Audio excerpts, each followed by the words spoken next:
Bonjour, je m'appelle Léo. J'ai 24 ans et je restaure de vieux bateaux en bois, ici à Talloires, au bord du lac d'Annecy. Mon atelier sent toujours la même chose, un mélange de résine, de vernis et l'odeur humide et propre de l'eau douce.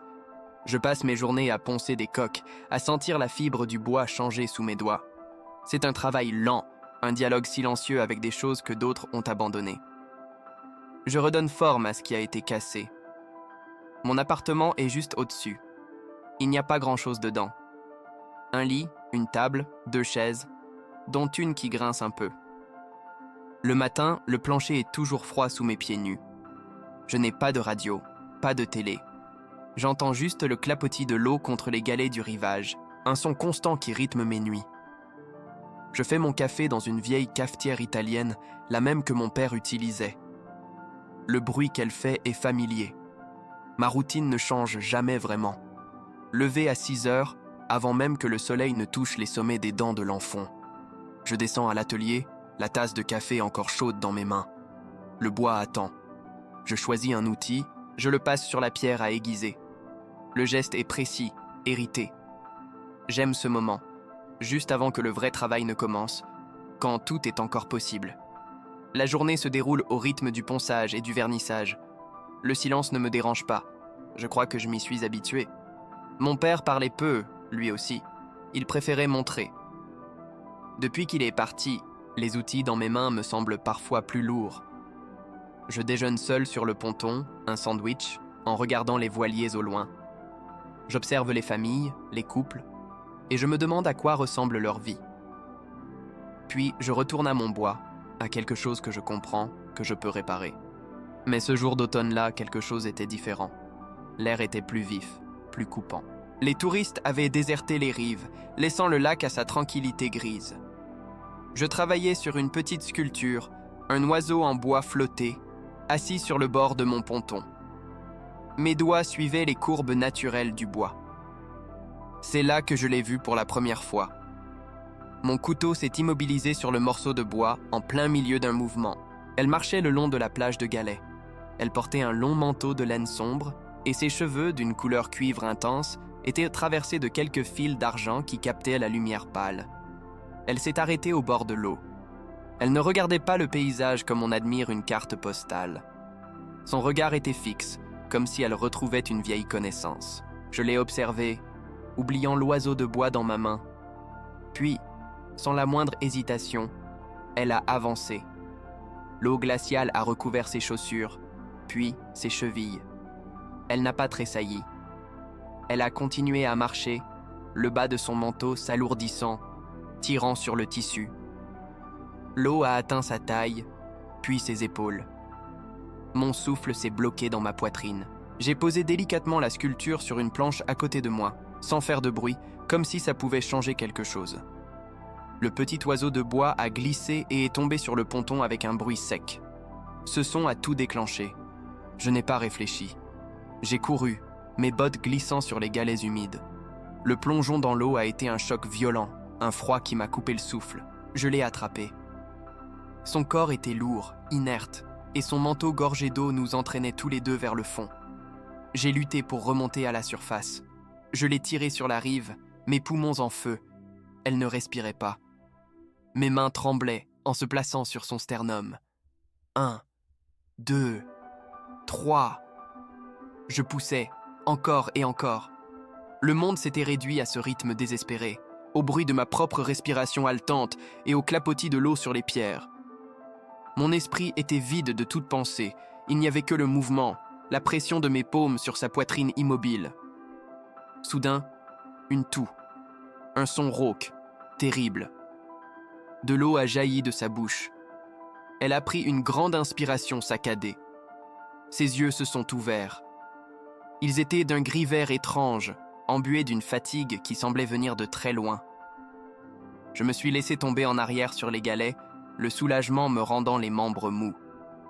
Mes mains, posées sur mes genoux, n'arrêtaient pas de trembler. Elle était vivante. Elle a tourné la tête et m'a regardé. Il n'y avait pas de gratitude dans ses yeux, pas de soulagement, juste une colère froide, profonde. Ses lèvres tremblaient, à cause du froid ou d'autre chose. Sa voix était à peine un murmure, mais chaque mot était comme un éclat de verre. « Pourquoi ? Pourquoi est-ce que tu ne m'as pas laissé partir ?» La question est restée suspendue dans l'air glacial, entre nous, sans réponse possible. J'ai baissé les yeux vers mes mains. Je me suis levé, je suis allé chercher une vieille couverture en laine dans l'atelier et je l'ai posée sur ses épaules. Elle n'a pas réagi. Je me suis rassis à côté d'elle, sur les pierres froides, et j'ai attendu. Le silence s'est étiré. Finalement, j'ai parlé, ma voix plus basse que d'habitude. « Je m'appelle Léo. Vous, c'est Éléonore, n'est-ce pas ? Restez. Je vais faire du thé. On va juste s'asseoir ici, ensemble, d'accord ? Juste un moment. » Le lendemain, j'ai préparé le thé dans 2 tasses en céramique ébréchée, celles que je n'utilise jamais. Je les ai apportées sur le ponton. Éléonore était déjà là, assise sur la même pierre, regardant l'eau. Je lui ai tendu une tasse. La vapeur dessinait des volutes dans l'air froid. Elle l'a prise, ses doigts effleurant les miens. Un contact bref, électrique. Elle a enroulé ses mains autour de la tasse, mais elle n'a pas bu. Elle fixait juste la surface sombre du liquide. Je me suis assis à une distance respectueuse, le dos contre un poteau d'amarrage. Le silence était différent de celui de la veille. Il n'était plus hostile, juste lourd. Je ne savais pas quoi dire. Alors, j'ai pris une petite pierre plate et j'ai commencé à la faire ricocher sur l'eau. 1, 2, 3, 4 sauts. Le bruit léger des impacts était la seule chose qui brisait le calme du matin. Elle a tourné la tête pour regarder les cercles s'élargir à la surface jusqu'à disparaître. Elle est revenue 3 jours plus tard. Je ponçais la coque d'une vieille barque. Le bruit de la machine emplissait l'air. Je ne l'ai pas entendu arriver. C'est son ombre qui m'a alerté. J'ai coupé le moteur de la ponceuse. Le silence qui a suivi a semblé assourdissant. Elle se tenait près de l'entrée de l'atelier, les mains dans les poches de son manteau. Elle observait les outils accrochés au mur, un par un, comme si elle lisait une histoire. Elle s'est approchée lentement, ses bottes faisant crisser la sueur sur le sol en béton. Elle s'est arrêtée près de mon établi. J'ai remarqué que ses mains n'étaient pas lisses. De fines cicatrices blanches, presque invisibles, couraient sur ses jointures. Elle a touché du bout des doigts un rabot ancien, le métal froid contrastant avec le bois usé du manche. Son geste était délicat, curieux. Je me suis essuyé les mains sur mon jean, un geste nerveux pour m'occuper. « C'est un travail qui demande de la patience », a-t-elle dit, sa voix plus stable qu'au bord du lac. Ce n'était pas une question. J'ai hoché la tête, incapable de formuler une réponse complète.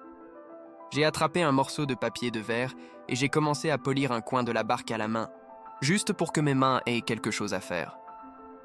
Le mouvement de va-et-vient était régulier, familier. C'était plus facile que de la regarder dans les yeux. Elle a fini par me demander ce que j'aimais dans ce métier. J'ai arrêté mon geste, ma main posée à plat sur le bois lisse. Je ne sais pas. J'aime l'idée que quelque chose de cassé peut redevenir entier, plus fort même, à l'endroit de la cassure. J'ai senti son regard sur moi. J'ai reposé le papier de verre et j'ai pris un chiffon pour essuyer une poussière qui n'existait pas vraiment. Elle n'a rien répondu. L'oiseau en bois flotté était toujours sur mon établi, à moitié sculpté. Je l'ai pris et j'ai continué à travailler dessus avec un petit couteau, enlevant de fins copeaux de bois. Les spirales légères tombaient sur le sol. C'était devenu une sorte de rituel entre nous. Elle venait, s'asseyait sur un vieux tabouret et me regardait travailler. Parfois, on parlait du temps, des bateaux qui passaient. D'autres fois, on ne disait rien pendant 1 heure. Un jour, elle a tendu la main. « Je peux ?» Sa voix était basse. Je lui ai passé l'oiseau. Ses doigts ont exploré les courbes que j'avais passé des heures à poncer. Elle l'a tenu dans sa paume, le pesant, comme si elle essayait de comprendre son équilibre. Un petit sourire a presque touché ses lèvres avant de disparaître. Elle me l'a rendu. Nos doigts se sont frôlés à nouveau. Cette fois, je n'ai pas reculé tout de suite. Une routine s'est installée. Elle venait 2 ou 3 fois par semaine, toujours en fin d'après-midi, quand la lumière devenait douce. Elle apportait parfois un thermos de café. Il avait un goût différent du mien, avec une pointe de cannelle. Je remarquais des choses. La façon dont elle tenait sa tasse à 2 mains, même quand le contenu était tiède. Le fil d'argent dans ses cheveux cuivrés qui captaient la lumière du soleil couchant. On n'a jamais reparlé de ce premier jour au bord du lac. C'était une zone interdite, une porte que nous laissions fermée d'un commun accord. On parlait de son travail. Elle était photographe. Elle aimait capturer des lieux abandonnés, la beauté dans la décrépitude. Je comprenais ça. Pendant qu'elle parlait, je continuais de travailler, le bruit de mes outils servant de ponctuation à ses phrases. Mes mains étaient toujours en mouvement. Un après-midi, elle m'a interrogé sur une vieille gouge posée à l'écart des autres outils. Celle-là, c'était celle de mon père, j'ai dit en la prenant. Le manche en bois était sombre, poli par des années d'utilisation. C'est lui qui m'a tout appris. Il ne parlait pas beaucoup. Il montrait. J'ai fait tourner l'outil dans ma main, sentant le poids familier du métal. J'ai senti son regard attentif, mais elle n'a posé aucune autre question. Elle a juste hoché la tête, son regard se déplaçant de l'outil à mes mains. Un silence s'est installé, mais il était différent, plus léger. J'ai reposé la gouge à sa place, en l'ajustant précisément dans son encoche sur le râtelier mural. C'était un petit geste, mais il me semblait important.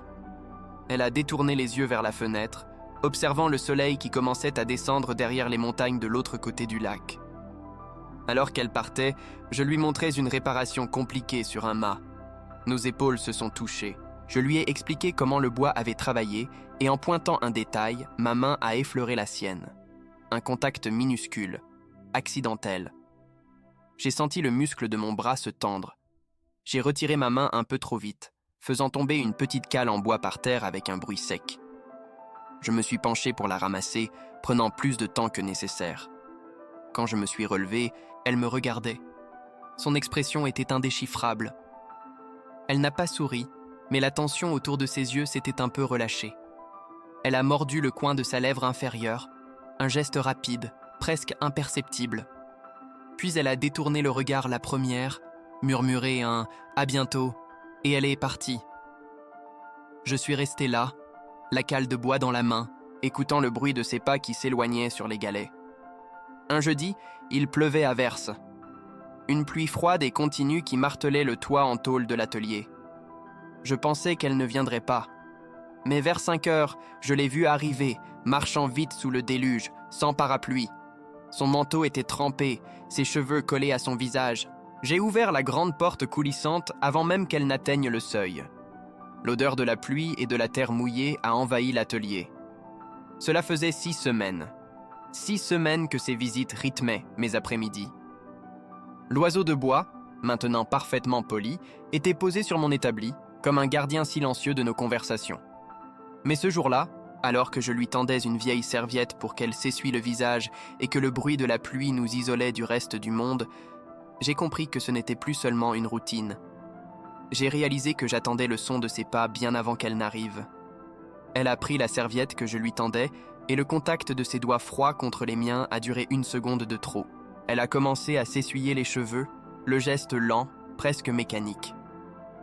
Je me suis retourné pour mettre une bûche dans le poêle à bois, le crépitement du feu remplissant soudain le silence entre nous. L'odeur de la fumée de pain s'est mêlée à celle de son manteau humide. La pluie continuait de marteler le toit de l'atelier, nous enfermant dans notre propre monde. Les semaines qui ont suivi ont transformé l'incertitude en habitude. Le mardi et le jeudi devenaient ses jours. Elle arrivait avec le soleil de l'après-midi, un thermos de café fumant à la main. Je lui ai fabriqué un tabouret plus confortable, en chêne clair, que j'ai poncé jusqu'à ce qu'il soit doux comme de la soie. Elle s'y est assise sans un mot, mais j'ai vu la façon dont ses doigts ont caressé le grain du bois. J'ai continué à travailler sur une nouvelle barque, le bruit de mes outils devenant la bande-son de nos après-midi. Un jour, elle a apporté un grand carton à dessin. Elle l'a posé sur une caisse en bois et l'a ouvert. C'était ses photographies. Des usines abandonnées, des chaises solitaires dans des pièces vides, la peinture écaillée d'une balançoire rouillée. Elle n'a rien expliqué. Elle a juste tourné les pages, une par une. Je me suis arrêté de poncer, le bloc de liège et de papier de verre inerte dans ma main. Je voyais la même chose que moi, une beauté tenace dans ce qui était brisé. Elle a commencé à parler de son mari. Pas de la fin, mais du début. Des bribes de souvenirs qui lui échappaient pendant que je rabotais une planche. La façon dont il oubliait toujours où il avait mis ses clés. Le rire qu'il avait. Elle parlait en regardant mes mains travailler le bois, jamais en me regardant moi. J'ai continué mon geste, le rabot glissant en un mouvement régulier, emportant de fins copeaux qui tombaient en spirale sur le sol. Je n'ai posé aucune question. Parfois, la tristesse était si dense dans sa voix que je sentais un nœud se former dans ma propre gorge. Dans ces moments-là, je me concentrais sur une tâche plus physique, comme déplacer une lourde pièce de bois ou resserrer un étau. Le poids de l'objet dans mes mains m'ancrait dans le présent, m'empêchait de me perdre dans le poids de ses mots. Elle semblait comprendre. Elle s'arrêtait de parler, et nous restions là, juste avec le bruit de mon effort et le silence qui suivait. Elle m'a parlé de ses enfants. De la première fois où son fils a fait du vélo sans les petites roues, de la couleur de la robe de sa fille à son bal de promo. Ses mains se tordaient sur ses genoux quand elle en parlait. Je l'ai observé du coin de l'œil, tout en ajustant la lame d'une scie. J'ai remarqué une petite cicatrice blanche sur son menton, presque invisible, qui se plissait quand elle parlait d'eux. Je me demandais d'où elle venait, mais je n'ai jamais demandé. Un après-midi, elle est arrivée plus tard que d'habitude. Le soleil était déjà bas. Elle avait les yeux rouges. Elle s'est assise sur son tabouret et a fixé le lac pendant un long moment. Je n'ai rien dit. J'ai pris l'oiseau en bois flotté sur mon établi et je le lui ai tendu. Elle l'a pris. Ses doigts se sont refermés autour du corps lisse de l'oiseau, si fort que ses jointures sont devenues blanches. J'ai repris mon travail, lui laissant cet espace silencieux. Quand elle est partie ce soir-là, l'oiseau n'était plus sur l'établi. Je ne l'ai pas mentionné. La semaine suivante, elle est revenue avec un petit paquet emballé dans du papier craft. C'était une photographie. Un tirage magnifique en noir et blanc de l'oiseau, posé sur un galet au bord du lac. La lumière était parfaite. Chaque grain du bois, chaque imperfection était visible, rendue belle. J'ai passé mon pouce sur le papier glacé. J'ai accroché la photo au mur de l'atelier, juste au-dessus de mon établi. L'hiver est arrivé doucement, recouvrant les sommets de neige. Le froid rendait l'air plus pur. On a commencé à faire de courtes promenades le long de la rive avant qu'elle ne reparte. On marchait côte à côte, nos épaules se frôlant parfois. Au début, je me tendais à chaque contact. Puis c'est devenu naturel. Je ne me retirais plus. Je sentais la chaleur de son bras à travers les couches de vêtements, un point de contact minuscule mais solide dans le froid mordant. Elle m'a posé des questions sur mon père. J'ai eu du mal à trouver les mots. Alors je lui ai montré. Je lui ai montré la façon de tenir la gouge, l'angle exact pour tailler le bois sans le fendre. Je lui ai mis l'outil dans la main, guidant son geste. Ses doigts étaient des froids contre les miens. Sa respiration était un petit nuage de vapeur juste à côté de mon visage. J'ai oublié ce que je voulais lui montrer. Je sentais juste la texture de sa peau et le poids de l'outil entre nous. Les gens du village commençaient à nous remarquer. Je le sentais dans leurs regards quand on allait chercher du pain. Des regards curieux, parfois un peu jugeurs. Un jour, le vieux monsieur Martin, qui tient le tabac, m'a tapoté l'épaule. « Fais attention, gamin, c'est pas une fille de ton âge. » Je n'ai rien répondu. J'ai juste serré un peu plus fort le sac à pain dans ma main et j'ai continué mon chemin. Quand j'ai rejoint Éléonore, elle m'a regardé et a su. Elle a juste posé sa main sur mon bras, un instant. Son rire est devenu plus fréquent. C'était un son bas, un peu rouillé au début, comme une porte qu'on n'a pas ouverte depuis longtemps. Ça arrivait quand je faisais tomber un outil ou quand je racontais une histoire maladroite sur un client. Quand elle riait, elle penchait la tête en arrière et le fil d'argent dans ses cheveux captait la lumière. Je me suis surpris à chercher ces moments, à faire le clown juste pour entendre ce son à nouveau. J'arrêtais ce que je faisais, juste pour le regarder. Une fois, en m'aidant à ranger des planches, une écharde s'est plantée dans sa paume. Elle a grimacé mais n'a rien dit. Je l'ai vue. J'ai pris sa main, je suis allé chercher une pince à épiler dans ma trousse de secours. Ses doigts étaient fins, mais ses mains n'étaient pas douces. C'étaient des mains qui avaient travaillé. J'ai retiré l'écharde avec précaution. Je suis resté à tenir sa main dans la mienne un peu plus longtemps que nécessaire avant de la relâcher doucement. On a commencé à partager plus que des après-midi. Parfois, elle restait pour le dîner. On mangeait à la petite table de ma cuisine, au-dessus de l'atelier. Des repas simples, de la soupe, du pain, du fromage. Le grincement de la deuxième chaise était devenu un son familier. On parlait de tout et de rien. Des livres qu'elle lisait, d'un bateau sur lequel je rêvais de travailler. La buée de nos respirations se formait sur les vitres froides.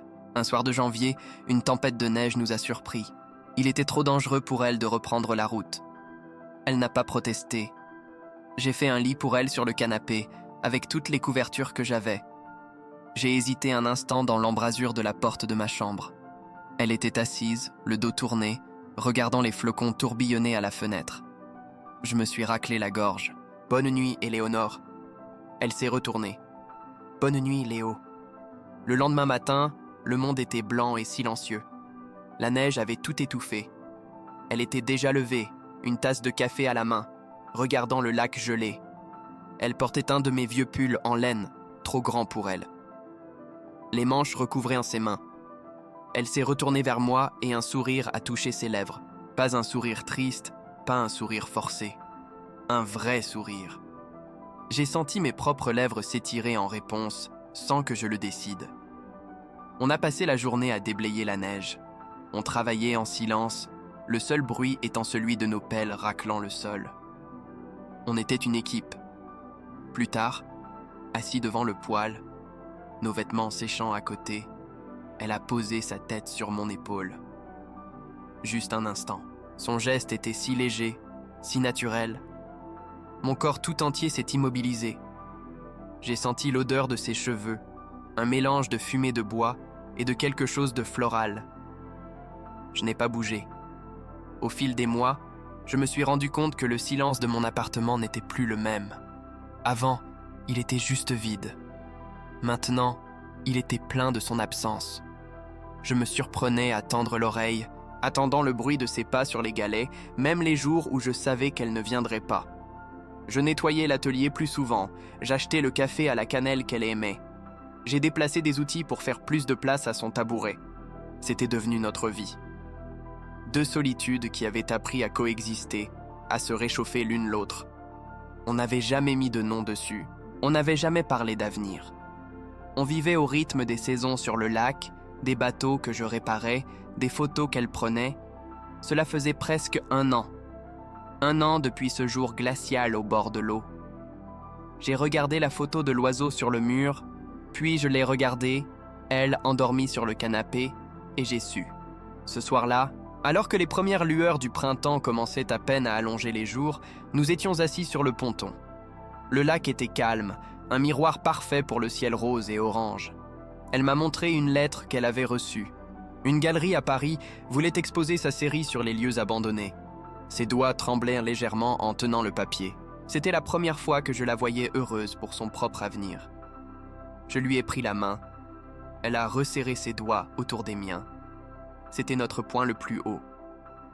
La semaine qui a suivi cette nouvelle a été étrange.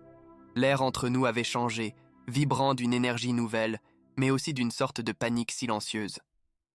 Un soir, en la raccompagnant à sa voiture, elle a lâché ma main un peu trop vite pour chercher ses clés dans son sac. Le petit bruit métallique des clés qui s'entrechoquent a sonné comme une alarme dans le calme du crépuscule. Je suis resté là, la main vide, regardant ses feux arrière disparaître au bout du chemin. Les jours suivants, ses visites se sont espacées. Au téléphone, sa voix était lointaine, pleine de listes de choses à faire pour Paris. Elle a annulé notre rendez-vous du jeudi. « Je dois trier mes négatifs, Léo, je n'aurai pas 1 minute. » J'ai répondu que je comprenais, tout en resserrant l'étau de mon établi sur un morceau de bois qui n'en avait pas besoin. Le grincement du métal était la seule réponse au silence qui s'installait dans ma poitrine. J'ai décidé de lui apporter quelque chose. Un cadre que j'avais fabriqué avec un morceau de noyer centenaire, parfait pour une de ses photos. Je suis arrivé devant son petit appartement loué, le cadre sous le bras. La porte était entr'ouverte. J'ai frappé doucement, puis je suis entré. L'endroit était vide, froid. Sur la table de la cuisine, une seule clé et une note. 4 mots. Pardonne-moi. Je ne peux pas. Mon souffle s'est coupé. Je suis resté là, le cadre en bois devenant lourd dans mes mains. J'ai fait le tour de l'unique pièce. Le lit était fait, la tasse qu'elle utilisait était propre et rangée dans le placard. Il n'y avait plus aucune trace d'elle, comme si j'avais tout imaginé. J'ai posé le cadre sur la table, à côté de sa note. Je suis sorti et j'ai refermé la porte. Le clic du pen a résonné dans le couloir vide, final. Le travail est devenu mon seul refuge. J'ai accepté de restaurer la coque d'un vieux voilier, un travail long et fastidieux que j'avais repoussé. J'ai poncé pendant des heures, jusqu'à ce que mes bras et mon dos me brûlent. La poussière de bois s'accrochait à ma sueur, formant une fine couche sur ma peau. Je ne pensais à rien. Je me concentrais juste sur le mouvement, sur la transformation de la surface rugueuse en une peau lisse et parfaite sous mes doigts. Un soir, en nettoyant l'atelier, mon regard s'est posé sur la photo en noir et blanc de l'oiseau de bois. Il était toujours là, sur son galet, fixé au mur au-dessus de mon établi. Je l'ai décroché. J'ai passé mon pouce sur le verre froid, sur cette image d'une chose que j'avais créée et qu'elle avait rendue éternelle. J'ai failli la ranger dans un tiroir, mais je l'ai finalement remise à sa place. Le clou semblait plus fragile. Le silence de mes soirées était redevenu ce qu'il était avant. Vide. Assourdissant. Je mangeais debout dans la cuisine, en regardant le lac devenir noir par la fenêtre. La deuxième chaise, celle qui ne grinçait plus parce que je l'avais réparée pour elle, restait désespérément vide. J'ai arrêté d'acheter son café à la cannelle. L'odeur était devenue trop difficile à supporter, un fantôme dans mon propre appartement. 2 semaines plus tard, une carte postale est arrivée. La photo montrait une ruelle déserte de Paris, la nuit, sous la pluie. Il n'y avait pas d'adresse de retour. Au dos, juste 3 mots, écrits de sa main nerveuse et reconnaissable. L'exposition est un succès. Pas de questions, pas d'excuses, juste un fait. J'ai posé la carte sur mon établi. Elle est restée là pendant des jours, une petite fenêtre sur un monde où elle existait sans moi. Cette carte a brisé quelque chose en moi. La colère que j'avais enfouie sous le travail est remontée. J'ai pris un marteau et j'ai commencé à frapper sur une vieille pièce de métal tordue, encore et encore, le bruit assourdissant emplissant l'atelier. Chaque coup était pour une parole non dite, pour une promesse silencieuse qui s'était évaporée. Je me suis arrêté, haletant, le marteau lourd dans ma main tremblante, le silence encore plus profond qu'avant. J'ai regardé mes mains, couvertes d'ampoules et de sueur. J'ai regardé la carte postale, puis la photo de l'oiseau. J'ai compris qu'elle n'avait pas fui à cause de moi, mais à cause d'elle-même. La peur de reconstruire quelque chose qui pourrait à nouveau se briser. J'ai attrapé mon téléphone. Mon cœur battait contre mes côtes. J'ai cherché son nom. J'ai appuyé sur l'icône verte et j'ai porté le téléphone à mon oreille, écoutant la sonnerie traverser la distance qui nous séparait. La sonnerie s'étirait, 1, 2, 3 fois. Chaque silence entre les tonalités semblait durer une éternité. Je me tenais au milieu de l'atelier, le téléphone collé à mon oreille, ma main libre se crispant et se détendant sur le bord de l'établi. La sciure collait à ma paume moite. J'allais raccrocher quand un déclic a retenti, suivi d'un souffle. Sa voix était à peine un murmure, juste mon nom, prononcé comme une question surprise. « Léo ?» Les mots que j'avais préparés se sont envolés. J'ai juste serré le téléphone un peu plus fort, le plastique craquant sous la pression. Éléonore. Un silence. J'ai regardé par la fenêtre la surface grise du lac. On peut se voir. Pas ici, en ville. Juste pour un café. J'entendais sa respiration, hésitante, de l'autre côté de la ligne. Mon propre cœur battait si fort dans ma poitrine que j'avais peur qu'elle puisse l'entendre à travers le combiné. Je suis arrivé avec 20 minutes d'avance. Le café était bruyant, rempli de gens qui riaient. J'ai choisi une table dans le coin le plus sombre, le dos au mur. J'ai commandé un café et j'ai regardé la condensation se former sur le verre d'eau posé à côté. Mes doigts tambourinaient sur le bois de la table, un rythme nerveux que je n'arrivais pas à arrêter. Chaque fois que la porte s'ouvrait, je levais la tête, mon estomac se nouant un peu plus. Puis elle est entrée. Elle semblait plus fragile que dans mes souvenirs, perdue dans un manteau trop grand pour elle. Nos regards se sont croisés à travers la salle. Elle a marqué un temps d'arrêt, une main serrant la lanière de son sac. Puis elle a traversé la pièce, ses pas silencieux sur le carrelage usé. Elle s'est arrêtée devant ma table, sans s'asseoir, comme si elle était prête à fuir à tout moment. Je me suis levé, faisant grincer ma chaise sur le sol. La conversation a commencé par des banalités. le temps qu'il faisait à Paris. La circulation pour venir. Des mots vides pour combler le gouffre entre nous.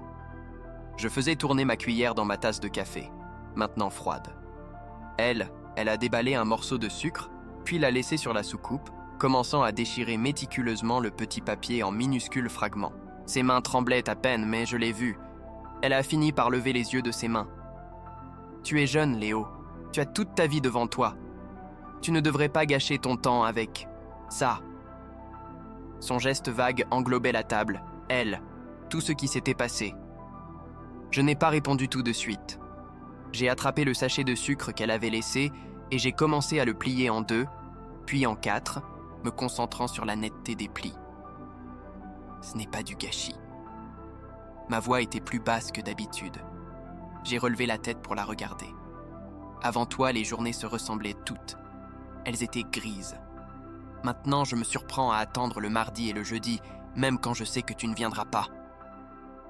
J'ai posé le petit carré de papier plié sur la table, exactement au centre d'une des marques laissées par ma tasse. Elle a secoué la tête, une mèche de cheveux cuivrés tombant sur son visage. Tu n'as pas signé pour ça. Les bagages, les cicatrices, tout le désordre. Sa voix s'est brisée sur le dernier mot. Elle a porté sa tasse à ses lèvres, mais n'a pas bu. Elle la tenait à 2 mains, si fort que les jointures de ses doigts sont devenues blanches. J'ai vu la petite cicatrice sur son menton trembler. Je me suis penchée en avant, posant mes mains à plat sur la table. Le bois était frais sous mes paumes. « Reviens à l'atelier, Éléonore. » Elle m'a regardée, ses yeux gris-vert emplis d'une tristesse infinie. « Pourquoi tu fais tout ça, Léo ? Pour la fille que tu as sortie de l'eau. » J'ai attendu une seconde avant de répondre pour que chaque mot pèse son poids. Non. Pour la femme qui m'a appris à regarder le lever du soleil. Une larme a perlé au coin de son œil et a roulé lentement sur sa joue. Elle l'a essuyé d'un geste rapide, presque honteux. Elle n'a rien dit. Elle a juste baissé les yeux vers le petit tas de papier déchiré à côté de sa tasse. Le bruit du café s'est estompé autour de nous. Je n'ai pas bougé. Je lui ai laissé ce silence, cet espace pour respirer.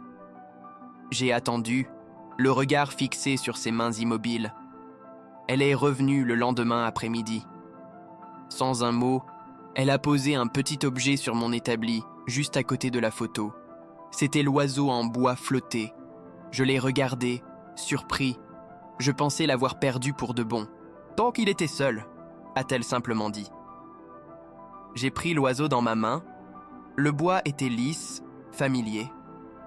Il semblait avoir gardé un peu de la chaleur de ses mains. On a parlé pendant des heures, tandis que la lumière déclinait sur le lac. Pour la première fois, il n'y avait plus de porte fermée.